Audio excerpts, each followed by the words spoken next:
Okay, Madam Chairman, it's 7 o'clock. Good evening. I call to order this regular meeting of the Minnehaha County Planning Commission, and as a courtesy to everyone here tonight, please make sure that all cell phones have been silenced.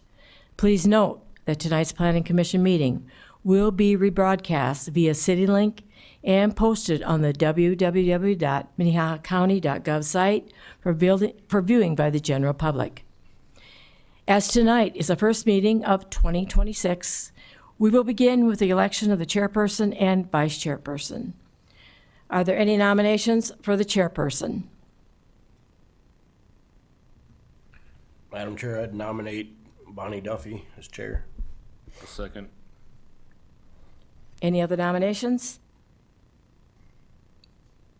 Okay, I have a motion second to nominate myself, Bonnie Duffy, as chairperson.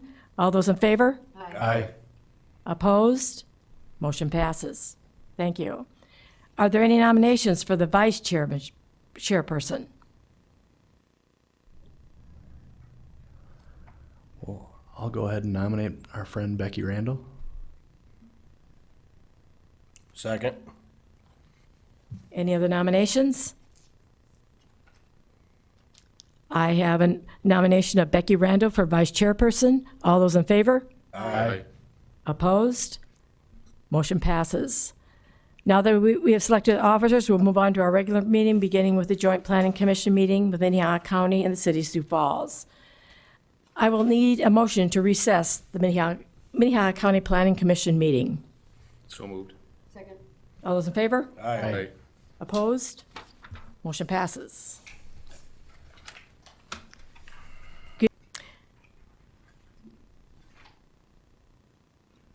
I'm going to reconvene the regular meeting of the Minnehaha County Planning Commission, and we'll begin with a few introductory comments.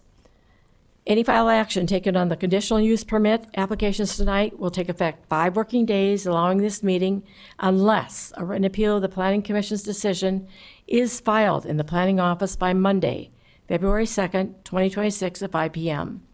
In the event of an appeal, the decision will be referred to the County Commission for a hearing on Tuesday, February 17th, 2026 at or after 9 a.m. The affected parties will be notified of the meeting date, and meetings of the County Commission are held in this same room.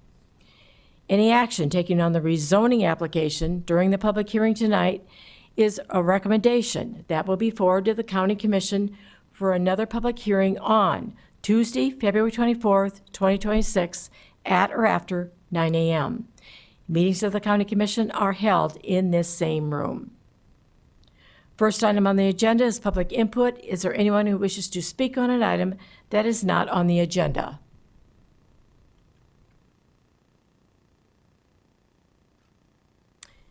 At this time, the Planning Commission will consider the consent agenda items on the consent agenda are perceived to be non-controversial and meet all of the requirements of the codes and regulations. The consent agenda will be acted on in one motion with no public hearing on the items unless a member of the public, the commission, or staff requests the item be removed from the consent agenda. Next, I'll read each item on the consent agenda and ask if there are any issues or comments from the Planning Commission or the audience. If any member of the Planning Commission or the audience would like to be heard on the item, please raise your hand, and the item will be moved to the regular agenda to allow you to address the commission later in the meeting. Any items remaining on the consent agenda will be approved by the Planning Commission with the conditions recommended by the staff.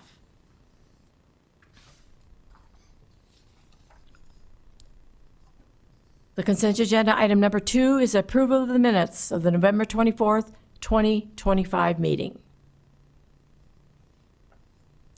Item number 3 is conditional use permit 26-01 to transfer one building eligibility from the half vacant section line right-of-way lying adjacent and the southeast quarter, section 19 to tract 9, Burr Oak Hills addition, section 20, all within Township 102 North, Range 48 West, that is in Brandon Township.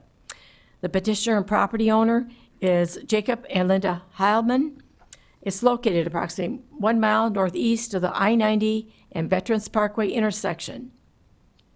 Is there anyone from the commission, staff, or audience wish to be heard on this item?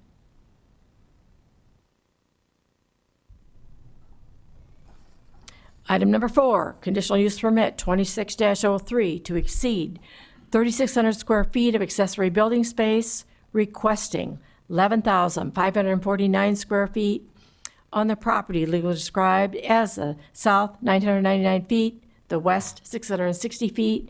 There is an exception of Tract 1, Laux Edition, end of exception, southwest quarter, Section 18, Township 103 North, Range 48 West. That is in Sevierdrup Township. Petitioner and property owner are Jonathan Bagby, location 25292 472nd Avenue. Anyone from the commission, staff, or audience wish to be heard on this item? Okay, we will move item number 4 to the regular agenda.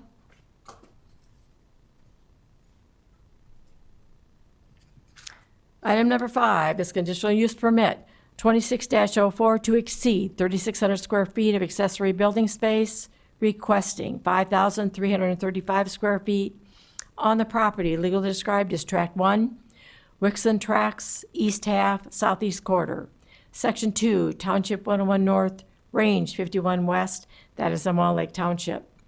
Petitioner is Lath Herbold, property owner is Todd Olson, located 46494 263rd Street. Anyone from the commission, staff, or audience wish to be heard on this item?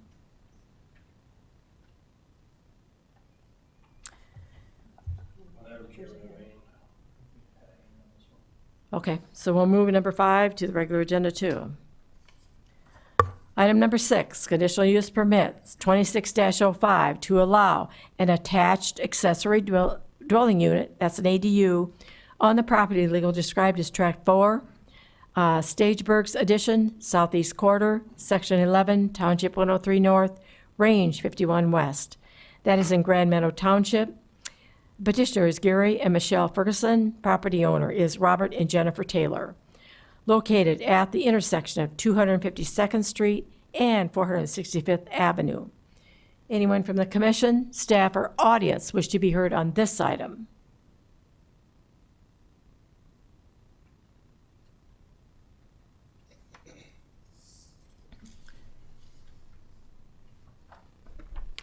Okay, that is all the items on the consent agenda except item number 4 and 5 will be removed to the regular. Motion to approve the consent agenda, removing item 4 and 5 to the regular agenda. I'll second.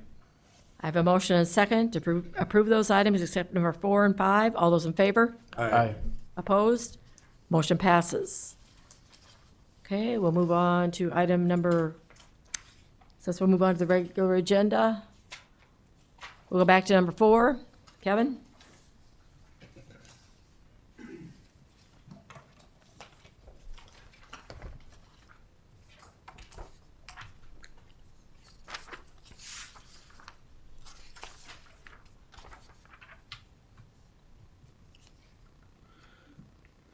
All right, so item number 4 is a conditional use permit 2603 to allow a larger accessory building. The applicant wants to construct a 59 feet wide by 136 feet long, which is 8,024 square feet of accessory building on the south side of the property. There's kind of a site plan. It's hard to see, but right here you can see the outline of where the building would like to be going. The combined total accessory building with this and the existing buildings on site equals 11,549 square feet. And that's why this property needs a conditional use permit. Staff did visit the property on January 6th. Both the site plan here and on the site visit, it was described the building is going to be approximately 25 feet from the property line here. Along this property line. Maybe you can see that property line better on the red here.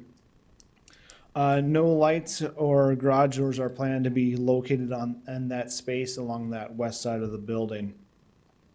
Staff did note at the site visit that the applicant is aware that there's no business activity allowed in the building either. Fill will be brought into the site since there is a slope on the location. And the applicant should be aware that fill needs to be engineered in order to show that the fill is compact and clean and can support the structure, or otherwise the footings have to be dug deeper in order to support the structure. And that'll be with the engineering and with our building inspector that would inspect that. So out of the conditional use permit criteria, I'll kind of briefly touch on a few of these. Criteria number one, the effect upon the use and enjoyment of other property in the immediate vicinity for the uses already permitted and upon property values in the immediate vicinity.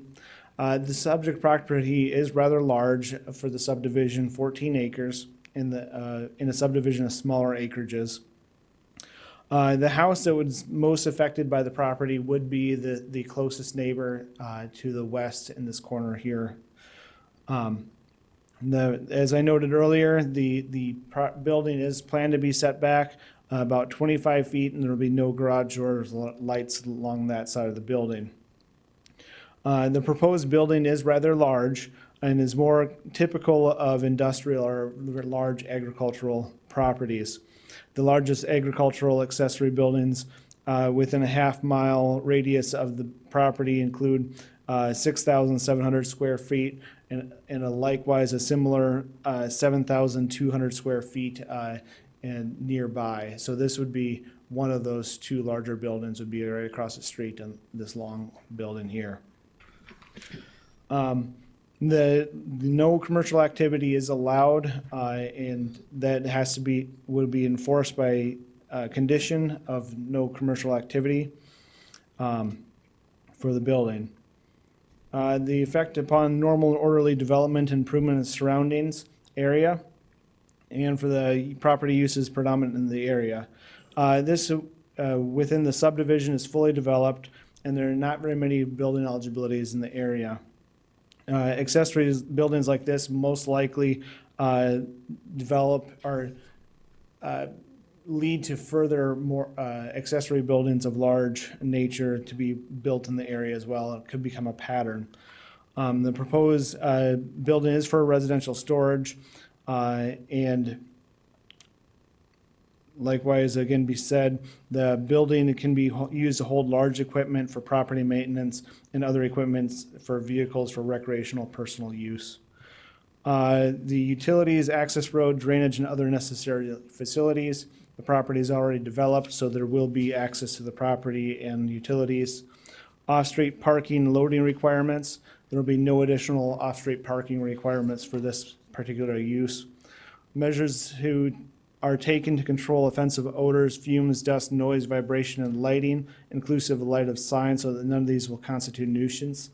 The property will have to comply with the public nuisance ordinance on these. And as stated before, there will be no lighting on that west side of the building. And then the health, safety, general welfare of the public and the comprehensive plan. Staff is looking at this building as similar to other buildings in the county that are 60 feet wide or wider, which would require an engineering. This building appears to be intentionally 1 foot smaller than the 60-foot requirement for the engineering, and it's also very large. Staff does suggest that engineering on the building itself is also used to ensure that the building is capable to withstand wind and snow loads appropriately for the use. The staff is recommending approval of the conditional use permit with 9 conditions related to the criteria. And I can read those if you'd like. Otherwise, if you have any questions, I can answer them. Any questions for him?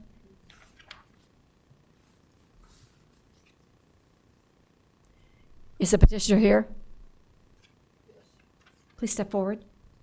State your name and address. Podium, please. My name is Jonathan Bagby, and my address is 25292 472nd Avenue, Baltic, South Dakota. You have any comments?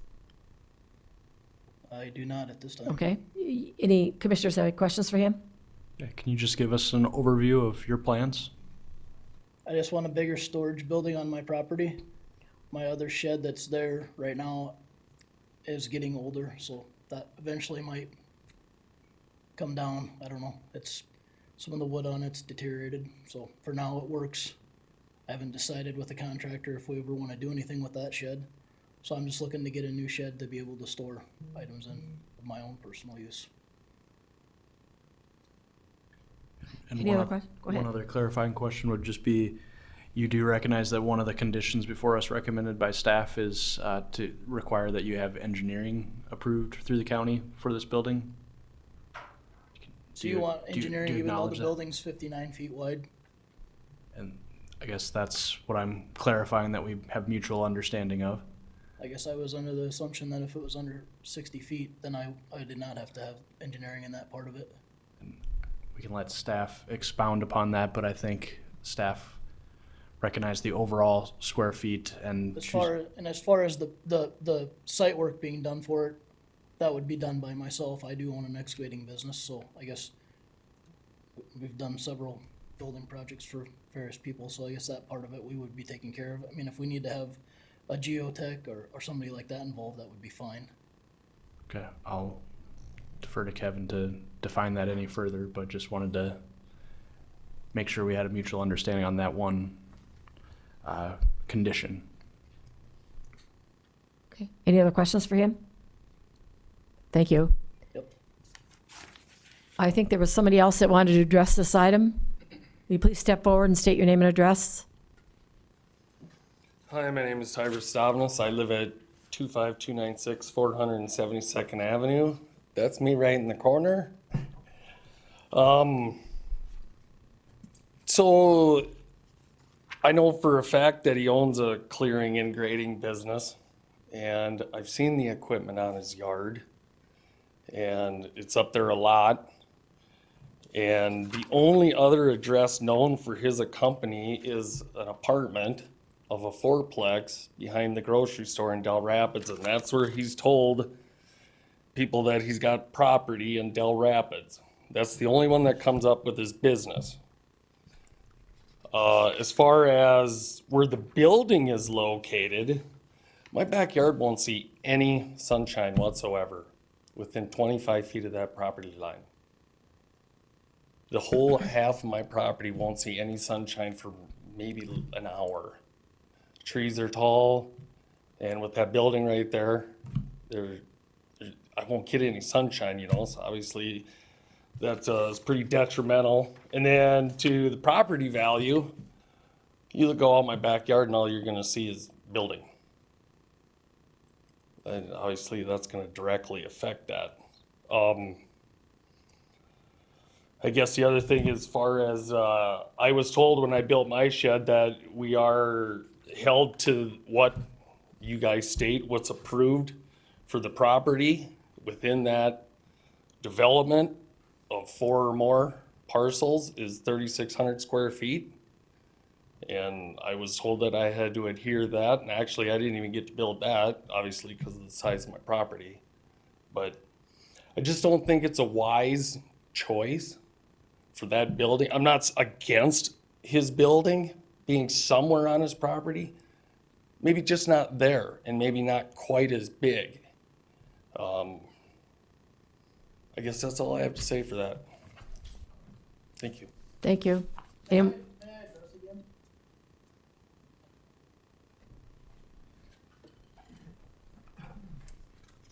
As far as my neighbor's concerns on what I own or where I store my equipment at, in the last year, I have acquired a property in Del Rapids. The address is 701 South Garfield Avenue, and Dakota Clearing and Grading owns that lot. And prior to that, for the last 12 years, we have rented that lot from Del Rapids Lumber, and the plant and the Del Rapids Economic Development Board owned it too. So my business started in 2013, and my equipment has always been stored on that lot. Have I had equipment out of my house to do projects? Yes, I have. I've had to put in an approach, which I gained approval from the Sever Drop Township to put in an approach to the south of on the south edge of that property. As well as I've done tree projects and taken out trees because I have trees concerns with them falling on my shed. So yes, I have had equipment at my house. But I wanted to clear up on the property thing. I do own an additional lot in Del Rapids where all of our equipment is sitting. And that can be pulled up on satellite, very easy to look at, and can be looked up as well. Okay, thank you. Anyone else care to address this item? Okay, I'll close the floor. Commissioners?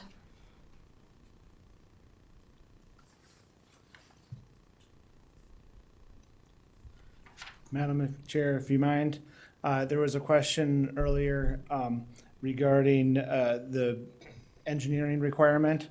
Go ahead. Condition number 8, as recommended, does say the building plans for the accessory building shall be engineered and reviewed and approved by the Minnehaha County Building Inspector prior to issuance of a building permit. So if the condition is no longer wanted by the Planning Commission, they would have to remove that condition.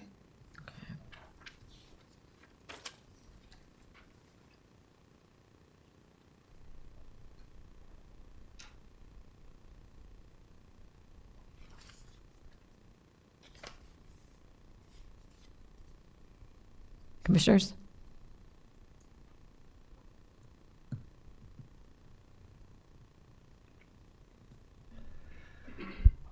I guess I can get Joe, us, go I can get ahead. us started. We have before us staff recommendation of approval. I have sympathy for the neighbors, but I think we also have precedents in the area for similarly sized buildings. Those size buildings are not prohibited, but need to come before us as a conditional use permit. So I think that process has been met, and I'm inclined to support this unless any of my colleagues have other considerations. Any other comments? Cindy? I was just gonna say, I don't know if there's any possibility of moving the property or moving the building just slightly farther. You don't have to answer that question, I'm just saying, if you could move it even 10 feet farther. But I'm not making that part of a condition, just a comment. Mike? So I guess, Madam Chair, I was going to kind of go down that avenue, and maybe not in that same vein, but it's kind of the same thought process that, and you can correct me if I'm wrong, Kevin, but if we do approve this, it's not necessarily a stipulation that that's the exact location that it has to be, correct? He can locate it within the property.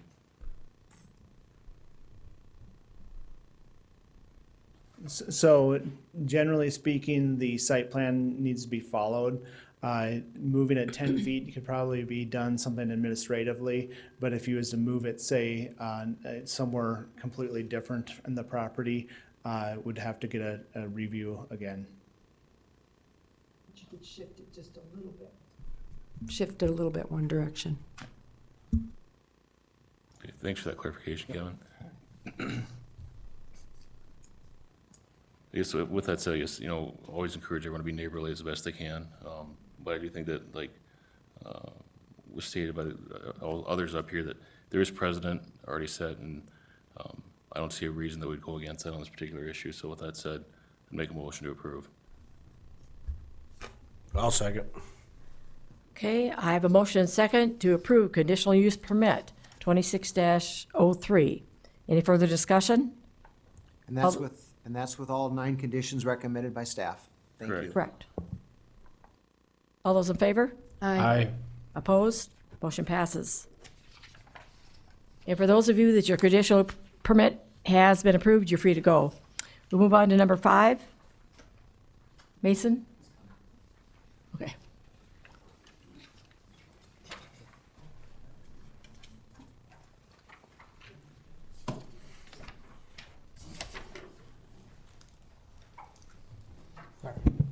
Good evening, Commissioners. Mason Steffen from the Minnehaha County Planning Office.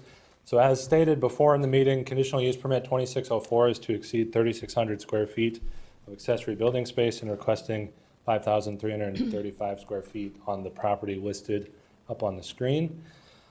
The petitioner is requesting that that they build a 25 by 75 addition to the northern building on the property. So currently, there are 2 detached accessory buildings on the property totaling 3,460 square feet. You can see the 2 buildings here on the screen, 1 detached garage and then 1 shed-type structure. And they are requesting to build a 25-foot addition on the north portion of that building there. The building will be approximately 50 feet from this north property line, and they are only required to be 3 feet for a detached accessory building, so they'll be meeting that setback by quite a bit. And then one thing I did want to clarify in the staff report was that the fact that they're doing an addition onto an existing structure, the structure is required to be, the entire structure, including the existing structure, is required to be built on a fully frost-protected footing. So this came up in a previous conditional use permit last year sometime, where once you get to a certain size of building, you have to have the entire structure on a fully frost-protected footing. You can't have the existing structure on a different foundation and then the addition on a frost-protected footing. They have to match, otherwise you get settling on one part of the building or on the other, and then that can create issues. So that was mentioned by the Minnehaha County Building Inspector. So plans will need to be submitted to the Minnehaha County Building Inspector to ensure the proper foundation exists before they can get a building permit for the addition. So staff did visit the site. As you can kind of see here, just looking at the imagery here, that there is a couple residences to the northwest of the property, but the majority of the surrounding area is agriculture, and a lot of the lots that are around this property are larger than this 5-acre lot here. But several of these lots, every single one of the lots around this property have existing accessory buildings just like this one, and several similar in size to this proposed building. So I'll just kind of generally go over the conditional use permit criteria. So the effect upon the use and enjoyment of other property in the immediate area. The addition to an existing accessory building shouldn't really impact the use and enjoyment of the neighboring properties. The property is screened fairly well from the neighboring properties. You can kind of see the existing shelter belts here on the north and west side of the property. Number 2, that the effect upon the normal and orderly development and improvement of the surrounding vacant property. As mentioned, the surrounding property is mostly agriculture, and any residential development is limited by building eligibilities. So allowing an addition to this existing shed structure on this existing acreage shouldn't impact the existing agricultural uses in the area, because agricultural uses usually have buildings of this size on their properties as well. Number 3, that utilities, access roads, drainage, and/or other facilities are provided. The petitioner will be required to extend any necessary facilities to the property or to the structure. Since it's in addition to an existing structure, there's probably already the electricity, or if they need to extend any plumbing, or if they want to install a bathroom, they'll have to do an on-site wastewater permit for that. Otherwise, the property does have an existing driveway off of the highway there you see on the south side, so the building will be continually accessed by that access. And the addition should minimally impact drainage in the area. Number 4, that the off-street parking and loading requirements are met. The proposed addition will include more off-street and enclosed parking on the property, and then also, as mentioned, there's already the 2 existing structures that provide ample off-street parking. That number 5, that measures are taken to control offensive odor, fumes, dust, noise, vibration, and lighting, so that none of these will constitute a nuisance. As mentioned in the previous conditional use permit that was just heard by the commission, no commercial storage or business is allowed in any personal residential accessory building, which is what this is as well. And the narrative states that the purpose for the addition is to store personal equipments like tractors, trailers, UTVs, other similar things. If there are any public nuisance violations or commercial business started in the building, the planning department will enforce this based on complaints received by the neighbors or the public in general.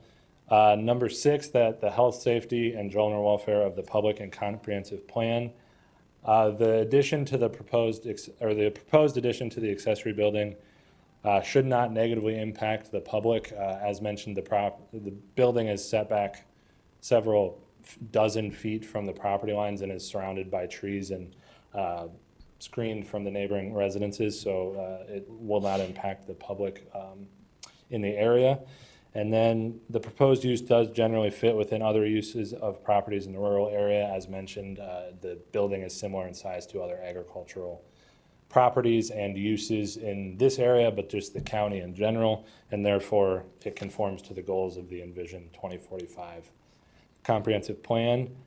So staff does recommend approval of conditional use permit 2604 with 8 conditions. And I'll just go through some pictures quickly. So here's the aerial view of the property. You can see the house with the detached garage and then the shed. And then this is the site plan. It's kind of hard to see the existing buildings here, but this would be the detached garage with the driveway going back to that shed is what I'm calling it, because it looks more like a pole building than this looks more like a detached garage. So the addition is in this hatched section here on the north side, the 25 by 75. So this is on the south side of the property looking west along the fence. You can see the conditional use permit sign there. So the driveway to the property is just at the edge of these trees here. And then, oops, wrong way. And then this is kind of looking back the same direction along the highway. And then you can kind of see the house and the garage there. And this is kind of just showing the screening trees. I get a better picture of the actual building in a second, but this is just looking, so that's the actual building. You can kind of see what I mean by shed there. It's more of like an ag accessory building shed with the huge overhead garage door with the trees here. And then this is the neighboring property to the north, so you can see the neighbor to the north has a similar type building. But yeah, there are the pictures, and I'll go back to the aerial imagery, and I'm available if you have any questions. Any questions for him? Okay, is the petitioner here? Will you please step forward, state your name and address?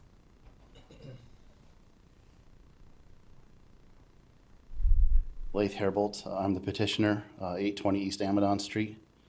And no further comments other than what Mason stated. He pretty much summarized everything that we're looking to do. And I'll wait to hear public input if that's okay with you.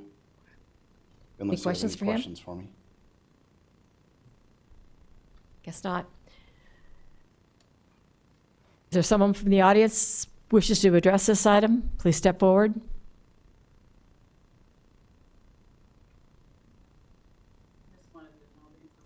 You have, please step up to the podium and state your name and address, please. My parents own the property, that's the agriculture property to the east of this property. Could you state your name and address, please? My name is ma'am? Brayla Otto, and my address is 25758 Packard Lane, Brenner, South Dakota. And my parents own the property to the east, and I was just asked to come to this meeting to find out what was going to be built. So that's what I needed to know, and I thank you for the information. Okay, thank you. Okay, commissioners. Yes, Madam Chair, if there's no opposition, it's an easy one to approve. So with that, I'd make a motion to approve. Second that motion. Okay, I have a motion and second to approve conditional use permit 26-04. Any further questions or comments? All those in favor? Aye. Opposed? Motion passes. We'll move on to the regular agenda. Item number 7, rezoning. 26-02 to rezone from A1 Agricultural District to the C Commercial District.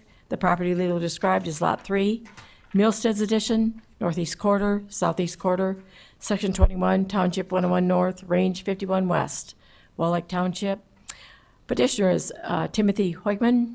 Property owner is Michael and Rhonda Millstead, located at the intersection of County Highway 151 and Park Place. Scott?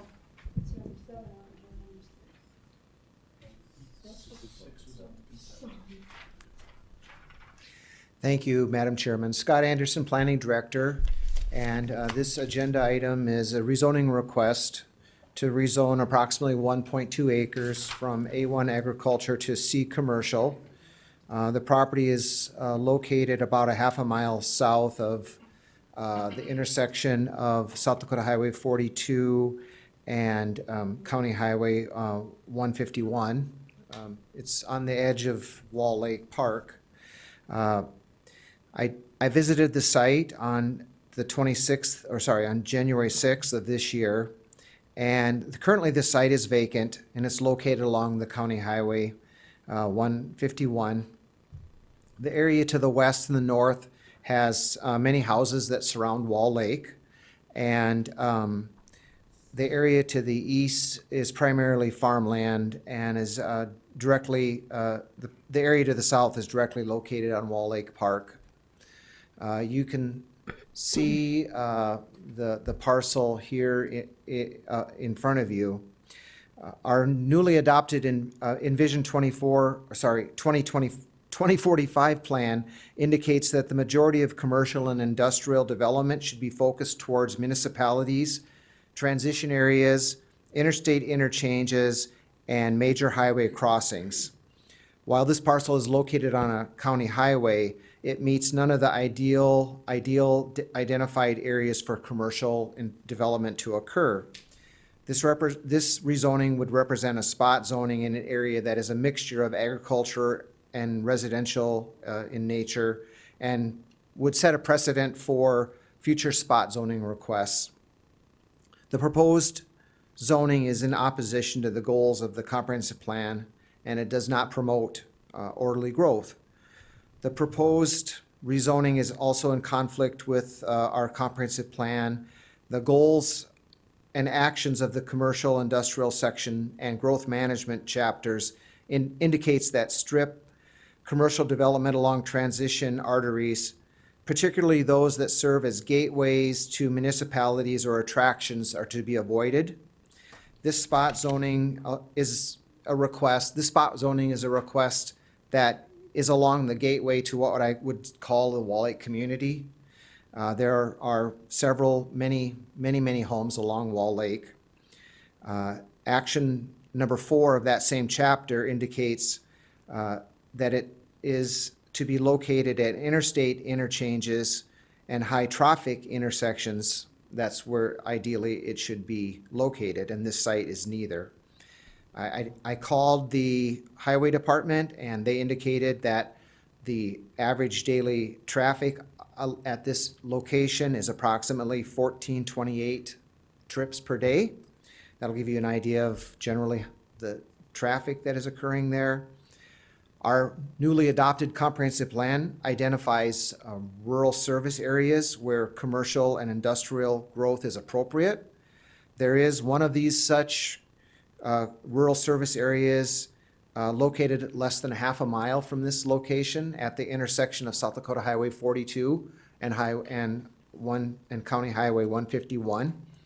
So it is more appropriate. There's vacant land in that area. It would be more appropriate to direct commercial industrial growth to that area, which could accommodate it. The applicant provided a narrative and justification for the proposed rezoning request, which I included in your packet.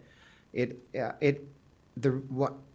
provides reasons outlined that there are, because of the small lots around Wall Lake and the number of people that have recreational vehicles, watercrafts, boats, etc., that there is a huge need for this type of storage to be built. So that ideally they would like to rezone this and have some ability to rent it out for people to store watercrafts and such.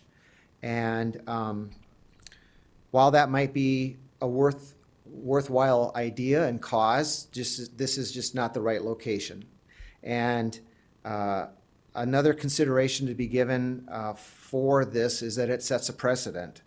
And while we have identified that there is potentially demand, it does set a precedent for other vacant properties in the area, for example, across the road from this site or to the north, all to want to start rezoning property to commercial and putting up mini storage units.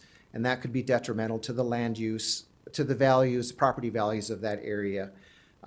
Furthermore, I wanted to mention that at one time, there was a commercial activity on this parcel, and that is listed in your narrative. And you can see in the photo, the air photo, there's a small square, and that's the remnants of a foundation of what was one time, and I believe it to be an ice cream stand.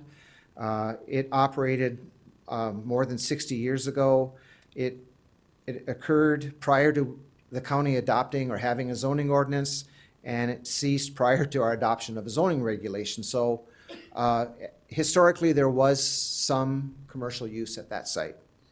Staff finds that the proposed rezoning request does not conform with the goals and policies of the Envision 2045 Comprehensive Plan and recommends denial of the rezoning request 26-02 to rezone the subject property from A1 agriculture to C commercial. I do have a couple of pictures, and then I would like to hand out a letter that was sent to me today around 2:30. So if we go through some of the pictures. This is what the applicant's proposing, 2 storage units. There'd be an approach off the county highway. And you can see the property is sort of encircled by trees and fencing. This is looking directly to the south along the Wall Lake Oil Road.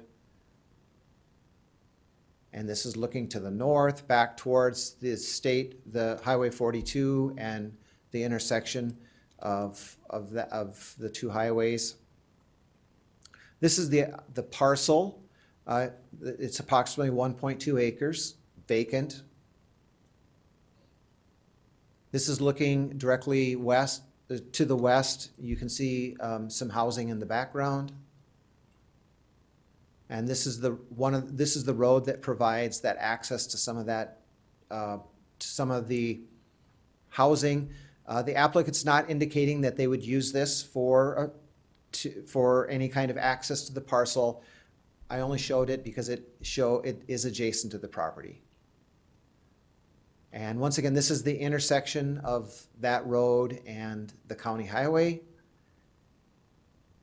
This is the parcel, and I think I have one more picture that shows the actual foundation that was there. So I'll be glad to answer any questions, and let me, I provided a copy of this email to the applicant tonight before the meeting so he could review it as well.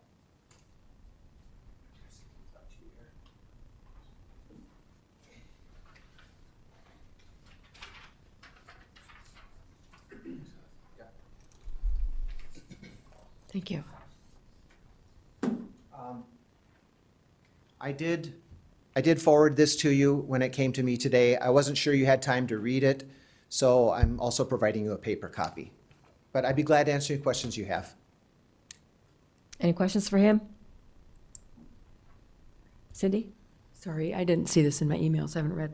My question is, so there isn't a highway access at this point, so even if we did approve this, or if we do approve this, there has to be approval by the highway department for highway access? I think if you go back to the air photo, there is, if you look, there is an approach there. But it still could require a review by the county highway department because it's what I would call a change in use. If the rezoning is approved, the county highway would need to approve the approach. Okay. Okay. Any other questions for him? Is the petitioner here? Will you please step forward, state your name and address? Tim Hookman, 26571 East Shore Place, Hartford. Any questions for him? Not at this time, but we may ask you to come back up, okay? Okay. Anyone from the audience wish to talk about this item?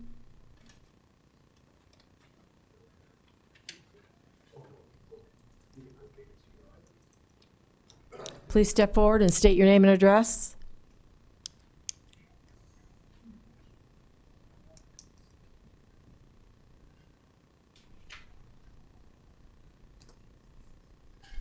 Margaret Bevere, 46271 Wall Lake Place, Hartford, South Dakota. I'm here in opposition to this. The Wall Lake area has a drainage problem, as some of you might know, and that is the main drainage area for the Wall Lake residents that live there. And I talked to Game Fish and Parks. They referred me to the Department of Natural Resources, and that is considered a wetland right behind the property where he wants to build. There is a slough back there, and across the road, which is Park Place Road, there's another very large slough on the Art Umblin piece of land. What they tell me is, yes, you can build on a wetland, but you cannot put any fill in. You cannot fill in the property. You can't remove any trees. Right now, if we get over an inch of rain, the water flows through 5 residential properties right now. Push's land floods, Snyder's land floods, our pasture in front of our house floods, Umlin's floods, and that road has been underwater numerous times because that is the main waterway for that area. And Deffenbaugh's also floods, so you're affecting 5 or 6 landowners if somebody puts property or builds a building on that area. And as I said, the Department of Natural Resources said that you cannot put any fill dirt or change the landscape of that land. Not saying that you can't build, but you have to come in and get a special permit to build in that area. Also, it's a residential area, and that property is a stone throw away from the net park that's there, and it's a beautiful park. And then you're gonna put up great big commercial buildings in that area. And also, it's just not, I don't think, appropriate when it's all ag and residential to rezone a small 1.5 acres of land to commercial use. It's not conducive to the area. It's gonna decrease property values. It's gonna take away from the Wall Lake area as far as a recreational area. And yes, maybe some people that live on the lake don't have enough storage for their boats or skidoos or whatever, but that's one of the problems when you move into that area you have to deal with. And you should look at your property before you purchase it and make sure you have enough storage for yourself if you need additional storage. So I strongly oppose building anything on that property. Otherwise, we're gonna have a real serious water problem that's gonna back up. We've had water almost up to buildings in that area when we get like an inch or an inch and a half of rain. That's kind of the main waterway through 5 or 6 properties. So I do oppose it. And I do have, I don't know if you want this, I have another resident that couldn't be here that sent in his comments. I don't know if you want copies of them or if you're interested in that, but he also opposes the building of that storage building. Because his property, his building that he has been underwater on occasions when the water is too much water to flow through the ducts that we have. Okay, any questions? Okay. Thank you.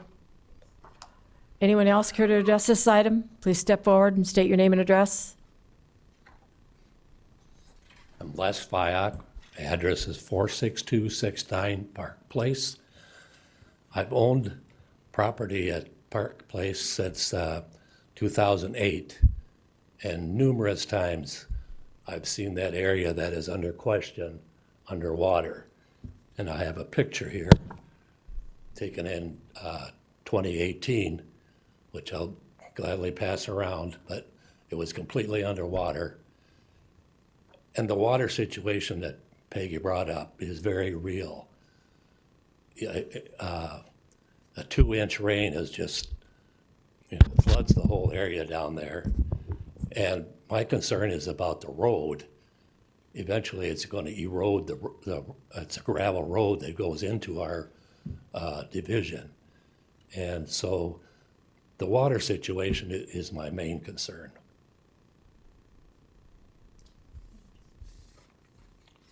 Do you want pictures? Okay. Cindy, go ahead. Can Sorry. we have Kevin put that on the Elmo? The picture? Be easier than passing it around.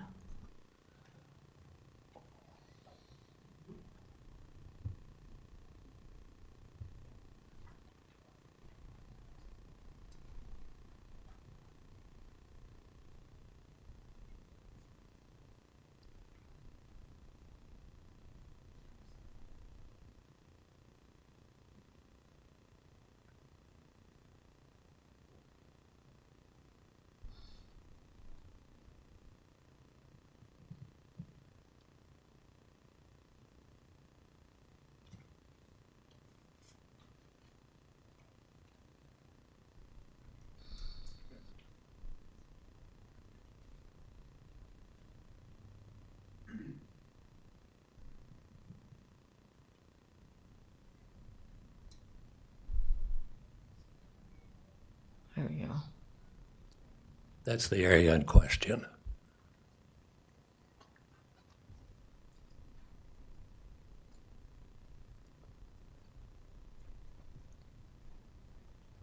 Thanks, Kevin.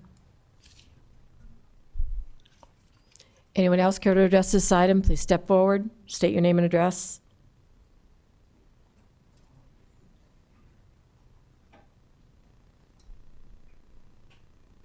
Good evening. Chad Lee, 26563 463rd Avenue. So my property would be the first residential property going north, right on 463rd. I think you guys actually call it 151, whichever that may be.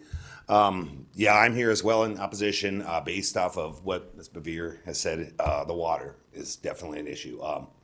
I've been the unfortunate benefactor of that water. I have pictures to actually prove it as well. What they're saying is 100% true. I've seen Park Place completely submerged so many times. That particular area, you know, and my concerns are with something there, there's going to have to require some kind of buildup, and the drainage already is not good.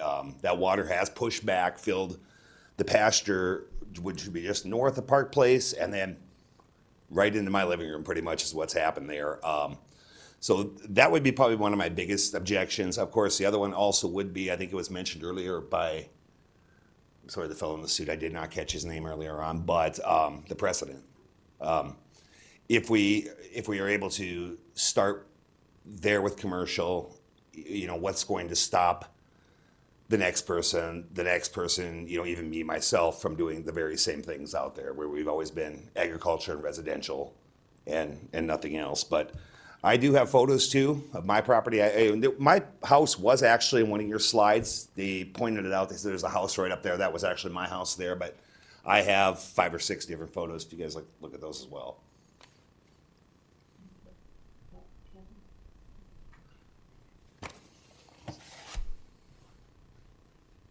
I upgraded mine are in color. I had to go to Walgreens last night, but. All right, so that's my driveway right there. So, and that's that ditch that was heading south towards that property. Ms. Bevere mentioned her pasture doing the same thing. That's directly behind my house, different year. Basically all doing the same things.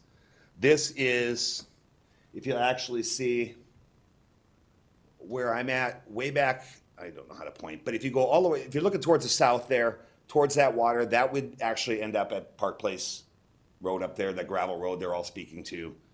And just some more, with the current crazy rains and stuff, it's beginning to happen more often than not now. It didn't used to be quite as bad, but I've been there since 2017. I've had it twice, 3 times now since then. So that would be that. And of course, the precedent would be my biggest concerns.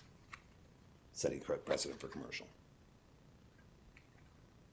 And that's all. Okay, thank you. Thanks. Anyone else care to address this item?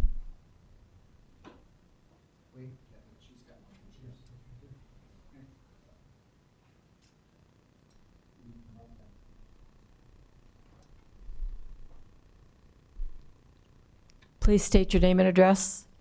Connie Fyock, and I live at 46269 Park Place.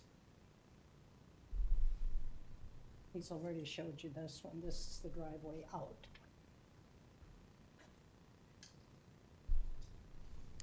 This is Bevan Arts. Please speak in the mic.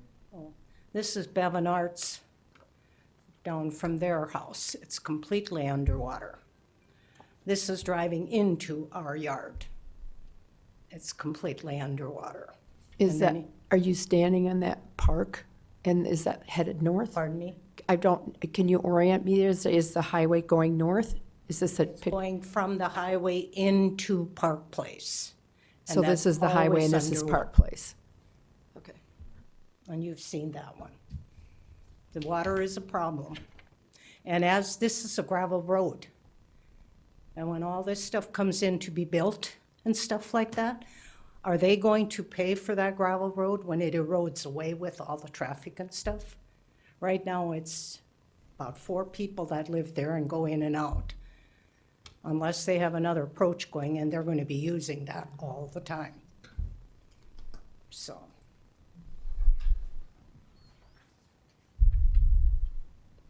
Okay, anyone else care to address this item? Please step forward, sir, and state your name and address.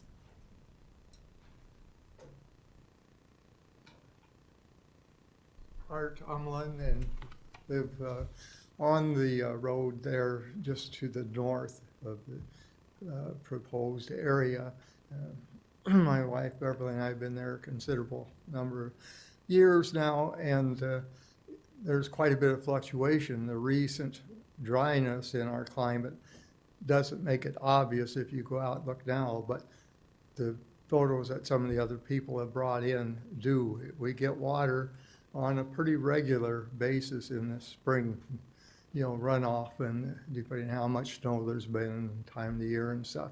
So it is a problem.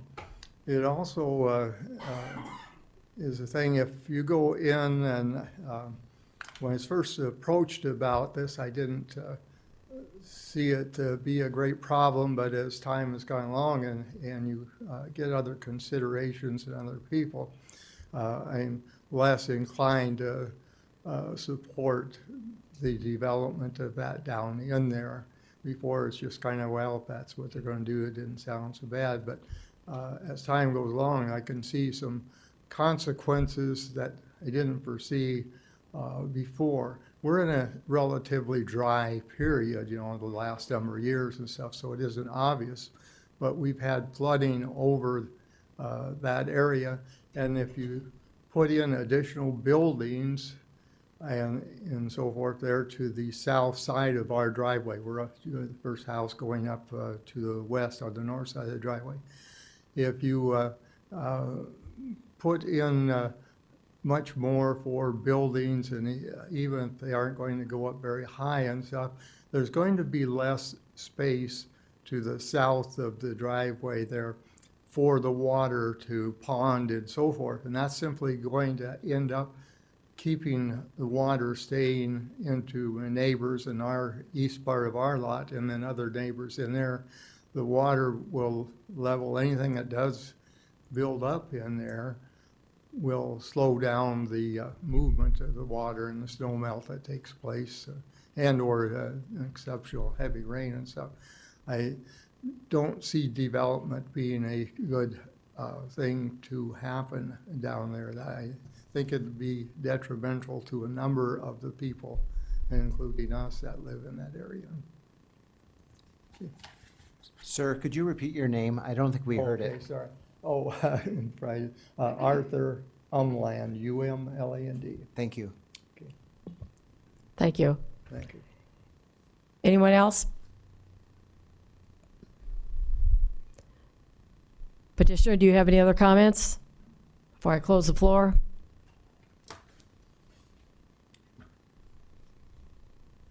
Sure.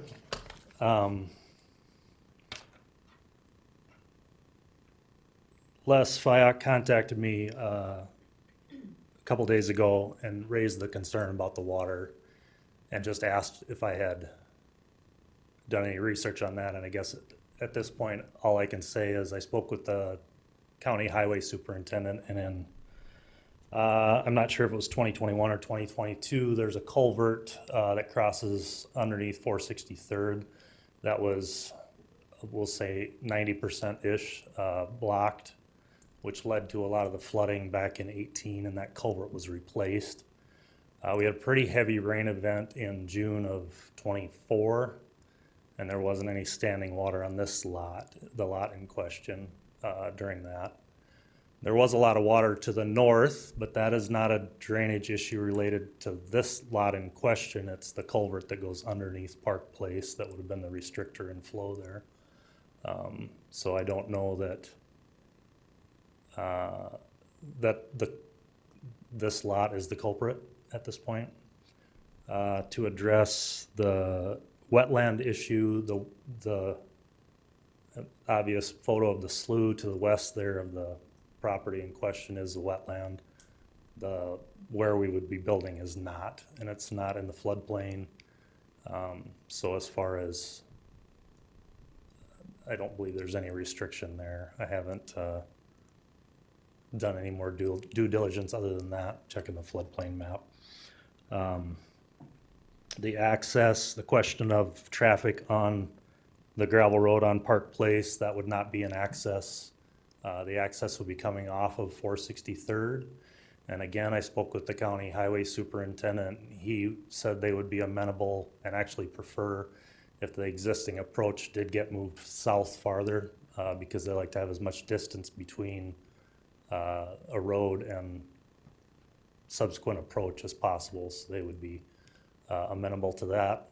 When they replaced the culvert, they did take out, there was a second access, and he said they would not be willing to add a second driveway, but they would be amenable to moving the one that's there to the south.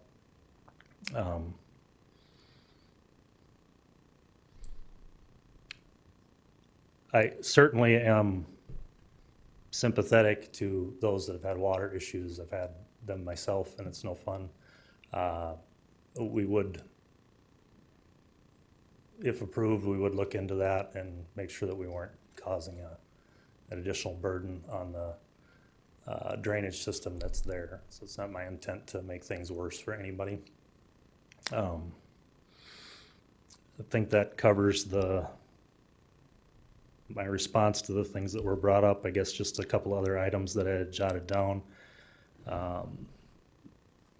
Because of the population around the lake, there's fairly dense population. Wall Lake Township is more populous than all but 5 of the cities in Minnehaha County. It's the third most populous township in the county.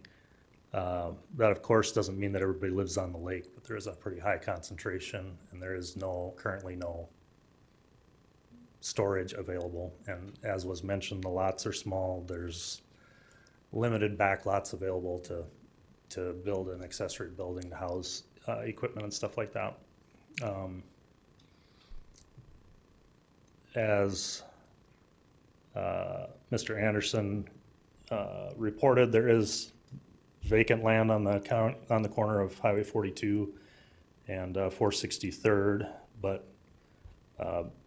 I've checked on numerous occasions and there is none available to purchase. So while I agree that would be a optimal spot, it doesn't seem to be available. So the main reason that this parcel is the one that we're proposing is because it is the one that I have the opportunity to buy to do this with. So I know that the preference is the intersection of 2 arterial roads.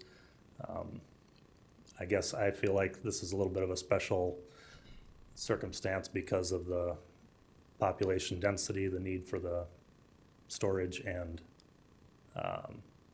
the access, and relatively, I think, low impact to traffic and services. So, any other questions for me? Any questions for him? I guess not. Thank you. Thank you. Okay, commissioners?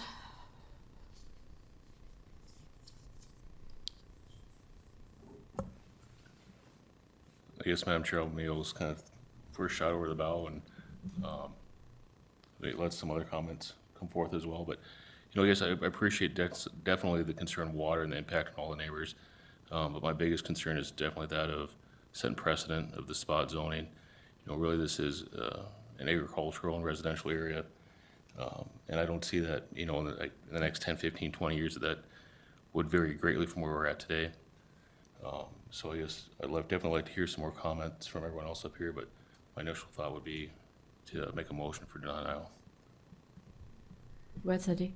I'm in the same boat, I guess. I understand that there's probably need for storage in that area. I mean, we've definitely heard some of those people come and wanting to add onto buildings in the area and create more space for their toys.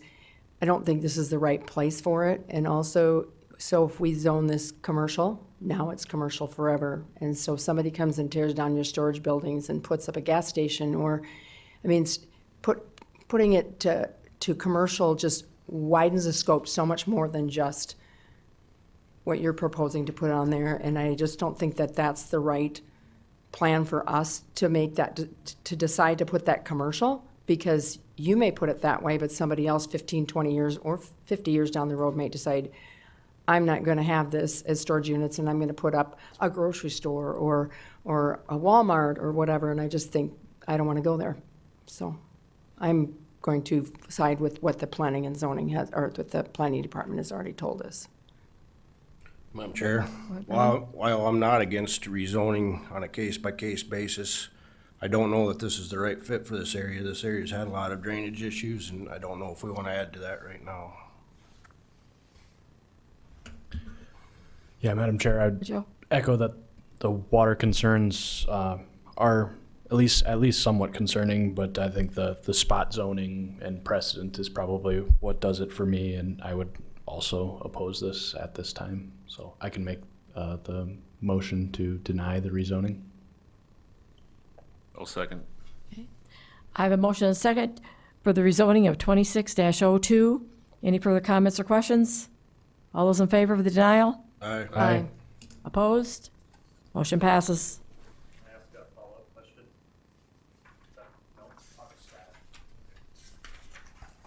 We'll move on to item number 8, rezoning 26-03 to rezone from A1 Agricultural District to the Ransom Plan Development District.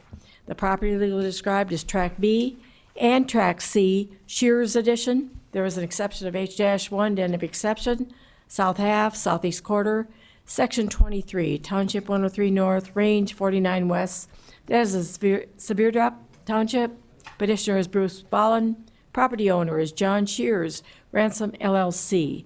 That is located approximately 1.5 miles east of the 475th Avenue and 254th Street intersection. Scott? Thank you. Scott Anderson, County Planning Director. And this may look familiar to you. We had a similar rezoning request back, I believe, in October to rezone the 15-acre parcel, which is the U-shaped, the larger parcel with the 2 large buildings on it, to C commercial. And at that meeting, you had recommended denial. And before the county commission took action on it, the applicant decided to work with an attorney and look what other alternatives were available. And I suggested that one possibility would be a planned development to address both of the parcels. One of my major concerns when we were looking at this last time was the fact that you had a non-conforming or a incompatible land uses where you had a house that was going to be surrounded by a commercial development. And so with that in mind, fast forward to this rezoning request, and now the applicant has brought in a rezoning request to rezone both of these parcels to a planned development, which would allow for the use of the larger parcel to be used for their oil and gas business, the propane business, and storage of equipment, allow those 2 buildings to be used in a commercial nature. So they have created or are proposing 2 sub-areas. Sub-area, let me get my map here. Sub-area A is the larger parcel, and that would be the commercial parcel. And then they have addressed the smaller areas, which would be sub-area B. This would be a long-term plan of allowing the residences to stay, the residential use to continue on that site for up to 9 years, and then they would, at the end of that, revert it by the 9 years on or before that time. It will revert to a commercial use, and we would eliminate that incompatible land use with the residential use in the middle of a commercial activity. So there are 2, as we had talked the last time, there are 2 commercial or 2 large buildings that are approximately 55 by 100 feet on this parcel here. Each building was constructed as a residential accessory building and has not been reviewed by the building inspector for commercial activities. So before we build commercial buildings in the county, the chief building inspector requires a set of plans to be reviewed, and that has not been done. So I am indicating that prior to the approval of the final development plan, a detailed set of architectural, structural, mechanical, and electrical design plans shall be reviewed by our building inspector.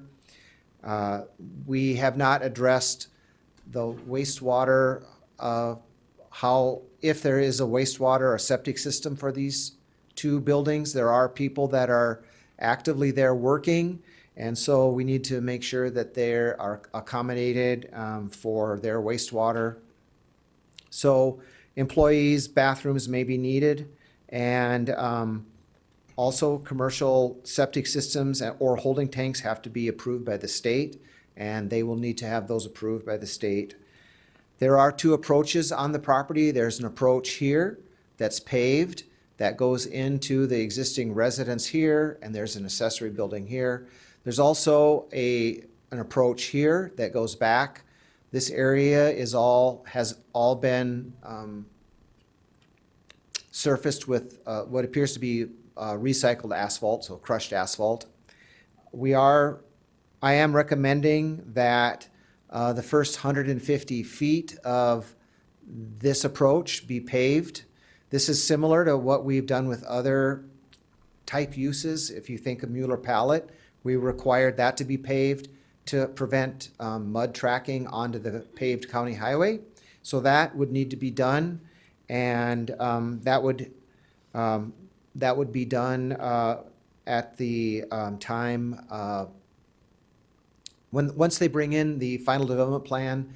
The Planning Commission can set a date by when that should be done. I would recommend that the hard surfacing of this be done prior to October 1st of 2026. The average daily count of traffic along this highway is 720. That was obtained by the highway department, and the traffic count was approximately from 2024, so a year and a half ago. Our recommendation is to rezone this. Staff finds that the proposal to rezone this property from A1 agriculture to a planned development meets the goals of the Envision 2045 plan. We will have a parcel that's almost 22 acres. This combined is 21.75 acres. I would say, or I would argue that that is not spot zoning because it is a fairly large parcel of property. It is it's not ideal. It's not at the intersection of two highways, but it is along a paved highway. So taking that into consideration, I'm recommending approval with the two sub-areas. The permissive uses, the conditional uses are all outlined on there, and I'd be glad to answer any questions you have. I do have a couple pictures as well, so why don't we go, before I open myself up for questions, Go ahead. let's go through a couple of the pictures. So this is the site plan showing the sub-areas A and B. This is the existing residence that's on the site. You can see the paved driveway, the county highway. The county truck is at the intersection there. This is looking to the east from the residential driveway. This is looking from the west to the residential driveway. There's good sight distances there. This is looking basically at that house. You can see it's fairly well screened from the highway. This is the back parcel of the property. There were propane tanks that were lying on the ground in this general vicinity right in here. This shows you the two buildings that are back here and the row of trees that are right here. Some smaller tanks that are also to the west of those two large buildings. You can sort of see the paved asphalt that they have there. And when it's wet, when I was out there on the 8th of January, the snow was melting and you could see it.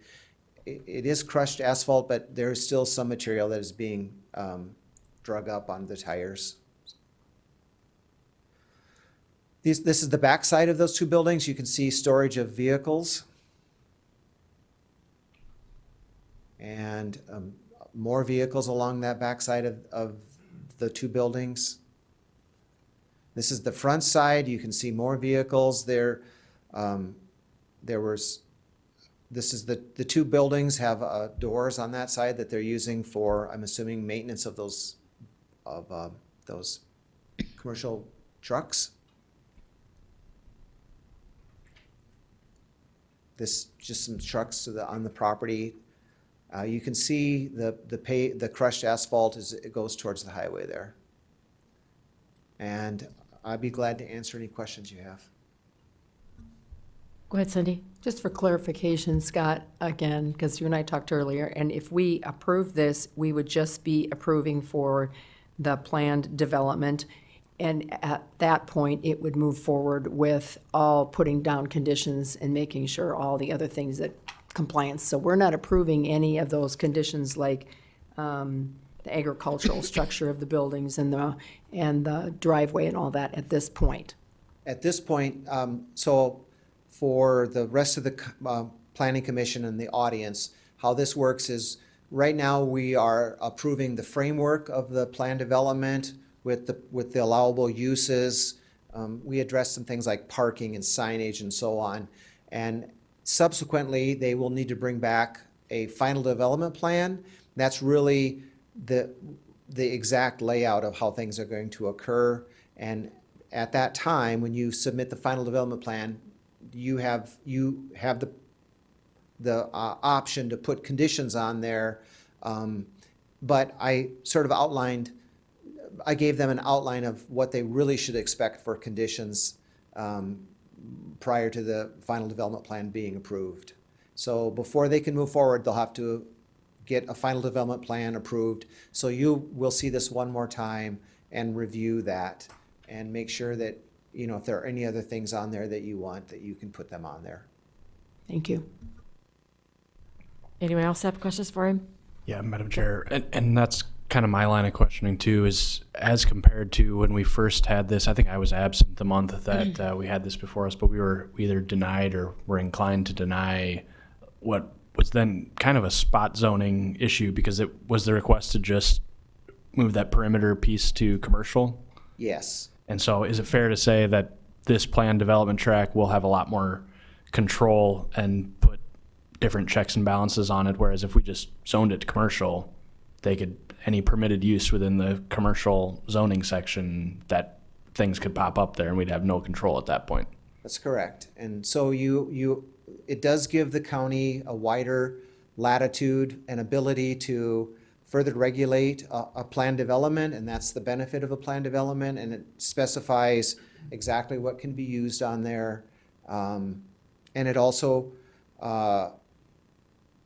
requires that final development plan to be submitted and reviewed, which is an additional step of review that gives the Planning Commission and the Planning Commission the opportunity to review and further define the uses that are there. Okay, anyone else? And I think to also answer your question, when it did come before the Planning Commission in October, it was recommended. It wasn't a unanimous decision. It was a split to deny it, but it was, I think, it was a tie, 3-3, and I think then Bonnie had to cast, or it was a 2-2, but it was a tie, and I think Bonnie had to cast the deciding vote, was if I recall correctly. Okay, is the petitioner here? Will you please step forward? State your name and address. Bruce Vollen, 47622 252nd Street. You have any comments? Do you have any questions for him, commissioners? I guess I'd just ask you, what's the plan?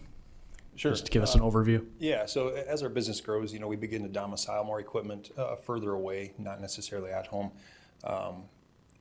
This piece of property in question here is, it's a 1.5 miles from our Highway 115, which As you probably know, Highway 115 is going to get reworked in 2030, 31 beginning. We could lose some frontage there. So it's still nice access to 115, a mile and a half to the east is Highway 100, which we access very easily from this piece of property. Just really nice synergy with that piece of property. Kind of screened in back there. Spoke to the neighbors, and I'll certainly field any questions you guys have. Any other questions for him? I guess not at this time. Thank you. Anyone else in the audience care to address this item? Please step forward, state your name and address.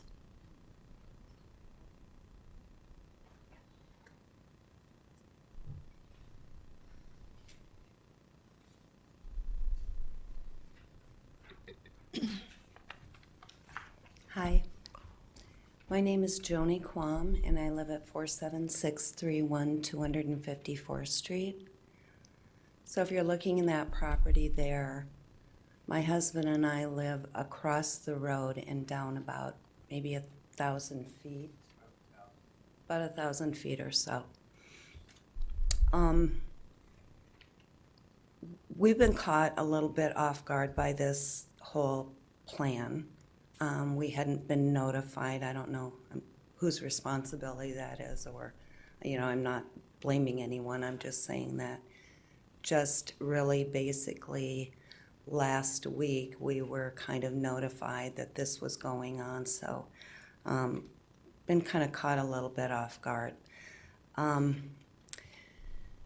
Clearly, being a neighbor to a plan that is going to change the landscape considerably from what we've been used to, the reason that we moved out into the country. All of the things that you hope for and move out to the country to achieve are going to somewhat be turned on their head. You move out there for less traffic, less noise, less development, privacy, space between neighbors, appreciation for your surroundings, your wildlife, your views, and kind of basically a slower pace of life. So that being said, I do think that this is going to impact all of those reasons, which are kind of a wish, kind of something that isn't really tangible, but something that you take into consideration when you move out into the country. I do have a lot of safety concerns. I'm speaking for some of our neighbors who are here who also happen to be relatives, my sister-in-law, my husband, my mother-in-law. We all own adjoining acreage. My husband and I are the farthest east. Next to us is my sister and brother-in-law, and next to them is my mother-in-law. We all built properties out there about 26 years ago. This is a county road. It's not a highway. There's very little space on the side of the road. It's narrow.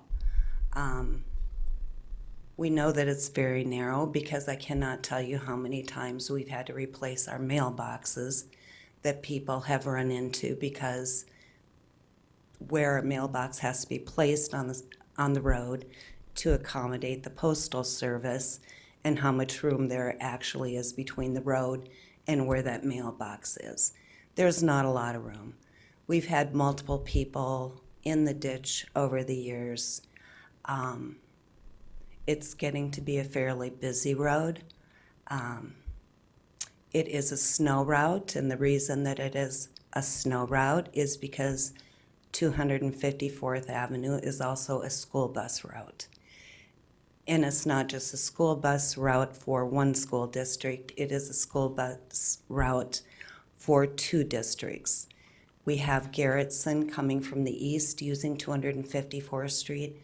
We have Del Rapids Public School coming from the west on 254th Street.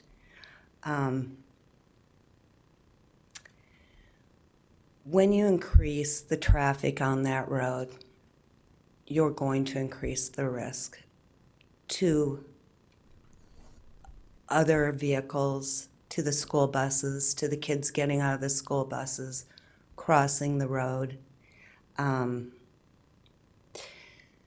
Having those kind of trucks going up and down that road concern me because it's a safety issue. What if the truck goes off the road? We've had trees taken out, fence line taken out.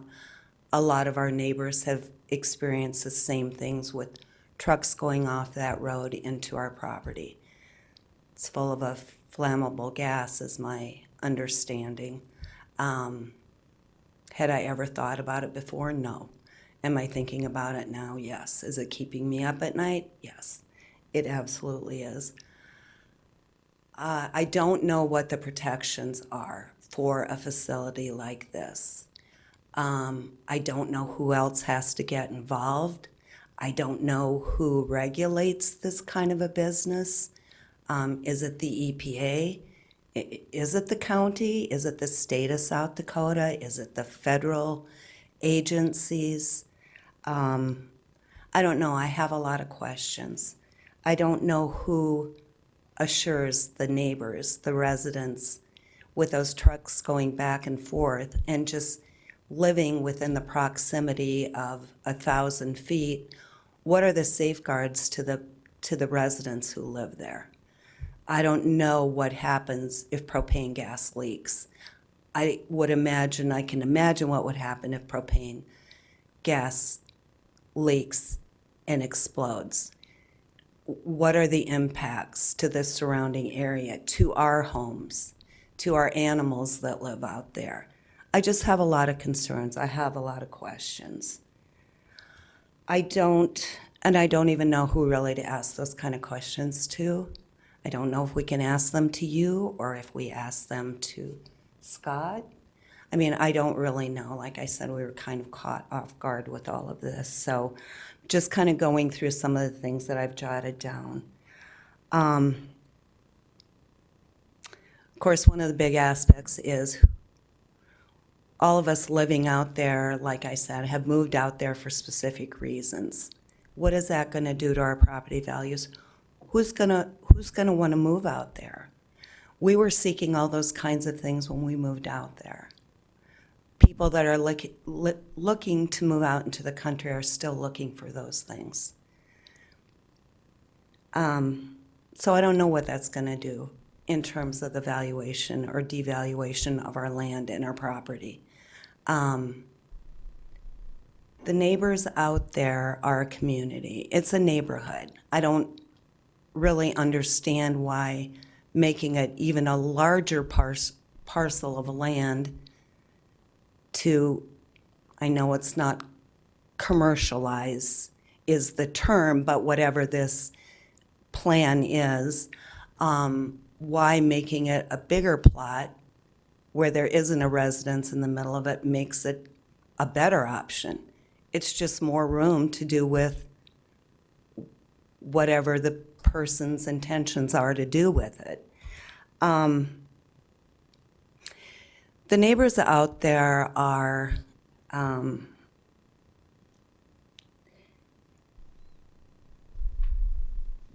they are a neighborhood. So if you just put this in the perspective of where you live in town, in your neighborhood, and having one of the houses be taken out and instead a 7-Eleven put in its place. I mean, to me, I don't think that it's really realistic to put this kind of a plan in the middle of, again, an agricultural and a residential, rural residential neighborhood. And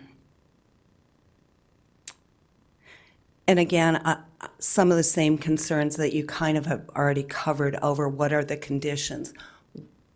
What is the 1-year plan, the 2-year plan, the 5-year plan? What is to stop from, you know, gas tanks being built out there, fuel oil, I mean, other types of fuel. How are they regulated? Where are assurances? what does this look like? I don't know. I mean, do we have a 12-foot chain link fence with barbed wire on top with big danger signs around it? I mean, I don't know what this is going to look like because I don't really know what the proposed plan is. I'm going to try to cut this short. I'm sure I'm rambling on and on. And again, the whole precedent thing that I heard from the other neighbors that were up here. If this is allowed to go in, then what? You know, where does it stop? I'm gonna just close with this. Bruce is a friend, and Bruce is a neighbor of ours. Bruce and his parents were the first people that our family met when we moved out there and purchased our land before we built our homes. I've seen Bruce work really hard, and his whole family. His mother, Tanya, his dad, Jimmy, they worked their butts off. What Bruce has done with growing his business is to be applauded and admired. And I appreciate all that he has done to grow his business. He's building his legacy, his generational wealth. However, I feel like this would infringe on what we've been building for our legacy and our generational wealth with the impacts to our property values. If this is approved to go through, all of our neighbors, all of our properties, we're stuck with it. We can't pick up our property, we can't pick up our land, our buildings, our animals, our homes, and move them anywhere else. We just are stuck with the consequences or the impacts of what this is going to do to our way of life, to our property values. But the business does have an option. They have an option or an opportunity to locate this business in a more suitable, appropriate location. So thanks for your time. Appreciate you listening to our side. Okay, anyone else care to address this item before I close the floor? State your name and address. You do have 5 minutes, okay? My name is Bruce Underberg, 47642 254th Street. Can we go back to the previous picture or that one? To the left of that picture is my house. I did visit with Bruce a month or so ago, before the first try. And I got a certified letter for the second try, and I did a little more research, and I realized that Highway 115 is getting widened to 4-lane. So Bruce is gonna lose some property. I know he was thinking putting propane tanks out there. My concern is gasoline and diesel fuel. Propane sucks too, I can tell you that. I've hauled it with semis. I've loaded out the bulk tanks. You gotta respect it. But right now I see, I think there's 5 10,000 gallon tanks sitting out there. From my property to his property is about 150 feet. From the corner of my property to, I'm guessing where the tanks will be, about 250 feet. I question if I want to see 10,000 gallon tanks of propane. I got grandkids.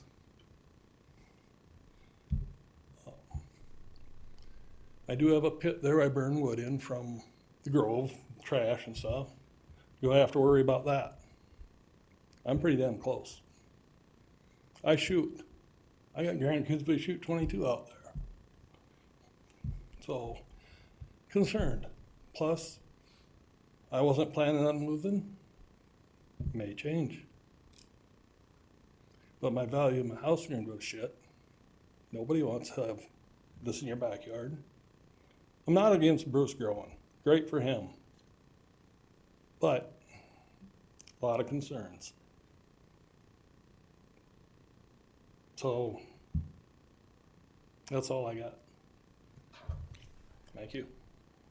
Thank you. Anyone else? Please step forward, state your name and address. Hi, my name is Jeff Schurz at 48680 244th Street. I have to start by telling you why I was concerned about this. And as of May 21st, 2025, my brother John, who lives there now, myself and my dad sat in front of the lawyer and made a last will and testament. And when my dad passed, my brother was supposed to get his new house just half a mile away, and I was supposed to get this house. Well, that raised concern for me to have all these barrels propane behind the house I was supposed to receive. Since then, things have changed, and I no longer receive that place. But while I was talking to neighbors about it, there was more concerns than just mine that I found out. And the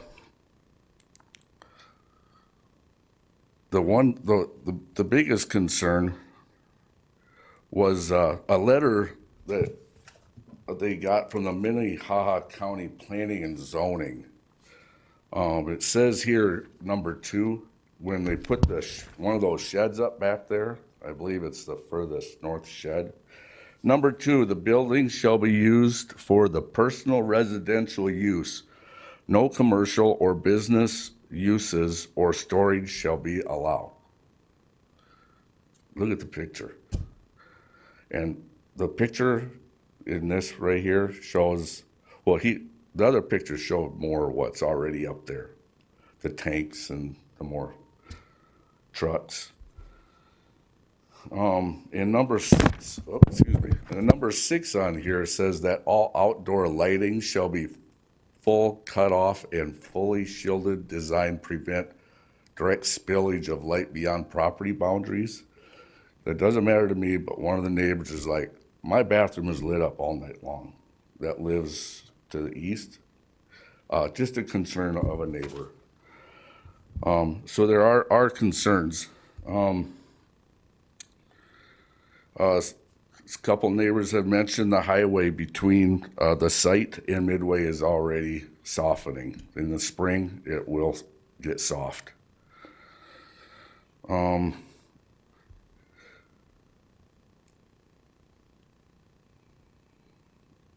Let's see, I got down here that Ball and Oil is operating illegal right now. And everybody here knows that.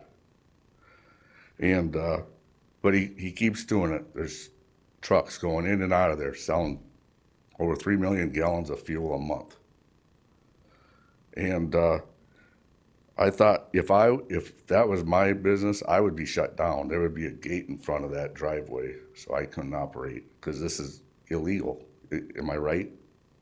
Without having the correct permission. Another neighbor was terrorist target. I don't know. That's something worrisome of one of the neighbors. What we figured is there are no excuses. Find commercial property and do it right and legal. There's other commercial properties around. Just do it right. Do it legal. Right now, it's been illegal for a couple years, as far as I know. Where was it? Okay, meet property commercial wide. Like Cindy said earlier, what was a good statement. With this many acres, making the property commercial, making the whole property commercial just widens possibilities that none of us even know yet. And that's a real big concern for all the neighbors. So, anyway, that's all I've got right now. Just, I know if that was my commercial trucks up there, somebody would be up there, because I've had it happen before on some of my property, would be running up there and shutting me down, because it is illegal. Thank you. Anyone else care to address this item? Step forward, state your name and address. 5 minutes, please. Yeah, Dennis Jonker, address is 25406 477th Avenue. True, my property is roughly about 1,700 feet to the east, southeast of where his proposed project is going. My concern is how much extra traffic is going to be on there. And I did see on the sheet that I got from the county that they are going to put a turning lane in there. But who would pay for that? Would that be up to the county, or would Bruce Vollen pay for that? You know, personally, I think Bruce should have to pay for that if it does go through that. And probably my biggest concern is, and I didn't know how he felt about it prior to tonight, was with the Underbergs. If I were my property, I would be extremely displeased that I would have that many gallons of storage fuels next to my property. That I would have a hard time with that. But anyway, that I think is all I've got. I know there's a lot of other people. Anderson's 1,000 feet to the east. I'm sure they're not happy with it either, but unfortunately, I don't think they're here. But anyway, that's my part. Thank you. Okay, anyone else?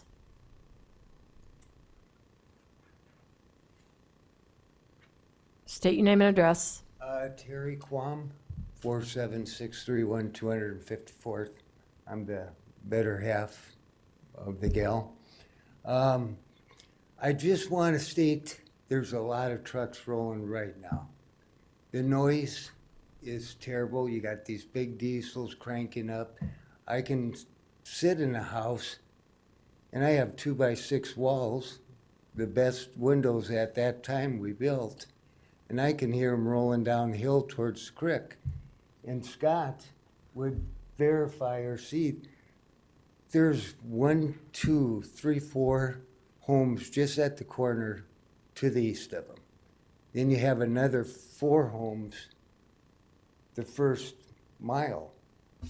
And we're 1, 2, 3, us family. I'm taking care of my mom. She lives on the other place. My dad passed away 9 months ago. And we've always stressed to take care of everything as possible. And for Bruce, we are good neighbors, and I do agree with his growth.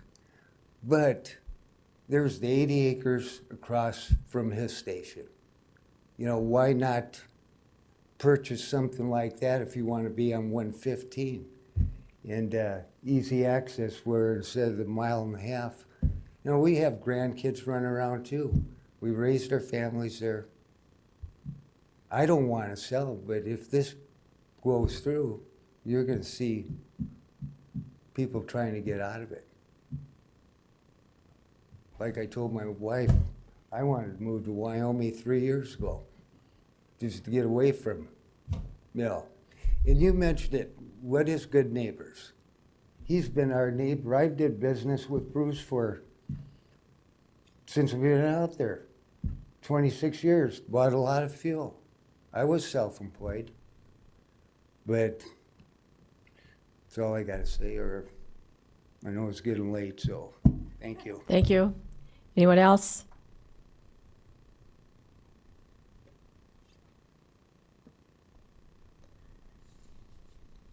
Do you have any comments? Petitioner? Paul?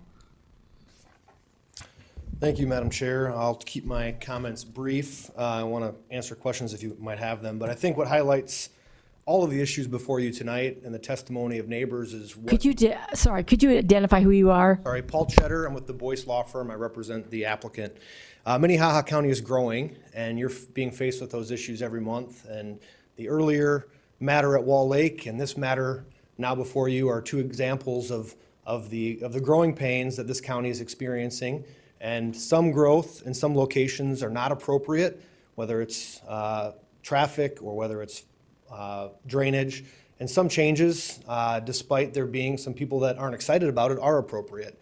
And I think what you have all outlined in the county master plan about the anticipated growth and the growth corridors and services in rural areas, this is the net effect of that. And so when you have the intersection at Midway that's has more traffic and that highway is going to grow, you're going to have a need to get some of that truck traffic away from those busier intersections because of some of the safety concerns and get them in places where there are good sight lines, where there is room for the trucks to slow down and accelerate and not be a traffic hazard to a busy intersection.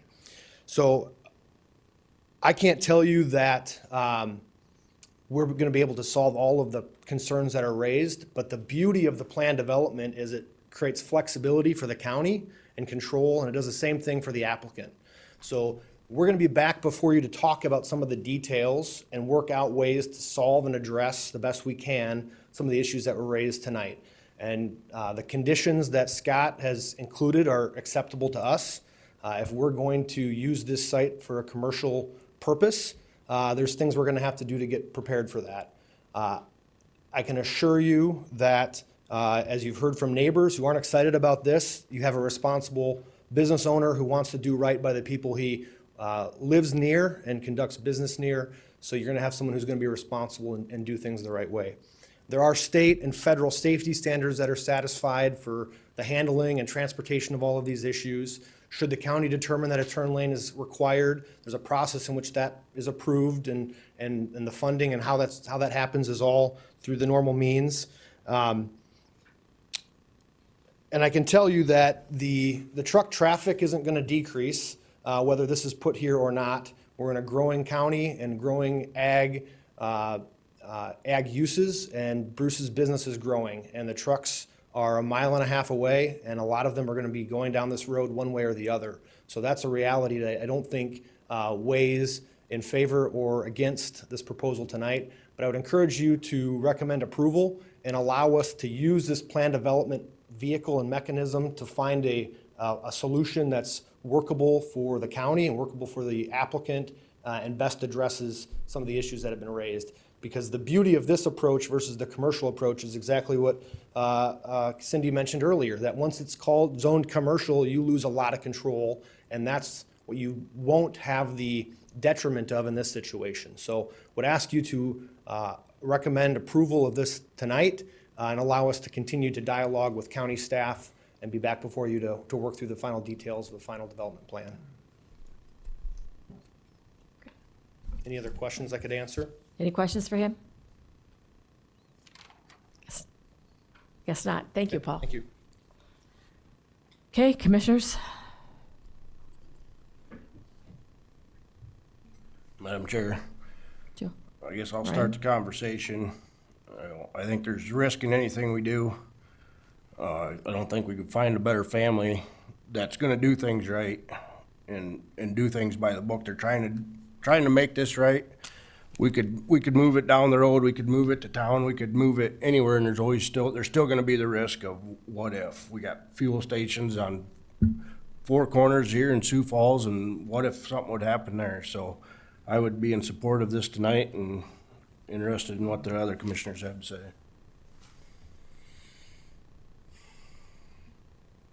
Cindy? So when this came the first time around, the Volans know I was opposed to it because I didn't feel like it was a good commercial location to put a commercial business. And I did bring up the points that Mr. Schurz, I think, brought up, that it was running illegally at that point, and they were in a building that wasn't a commercial building, and they were not paying commercial taxes, and a lot of those things were concerning to me. I talked to Scott for a long time, plus I had read my information, and I feel like this is, that the planning department did a good job of trying to figure out a way to make this work.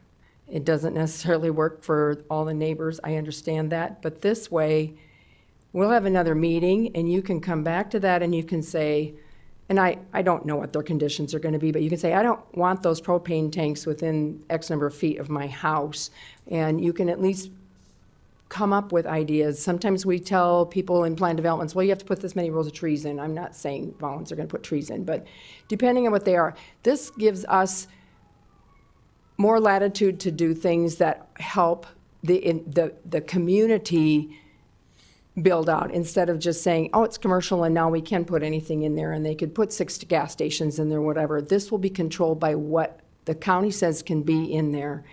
And those buildings, which are now, possibly not a commercial build, Mr. Schurz shared some points about that, they will have to be commercial buildings now, and everything will be regulated on that site, and that's what the planning department will work with, and you will still be able to come back and have input. Sorry, you can't speak again. You'll still be able to come back and have input about setbacks or anything else that happens on that property. And so I am going to support this, and I totally understand where you're at, but I think this is a better way to do this.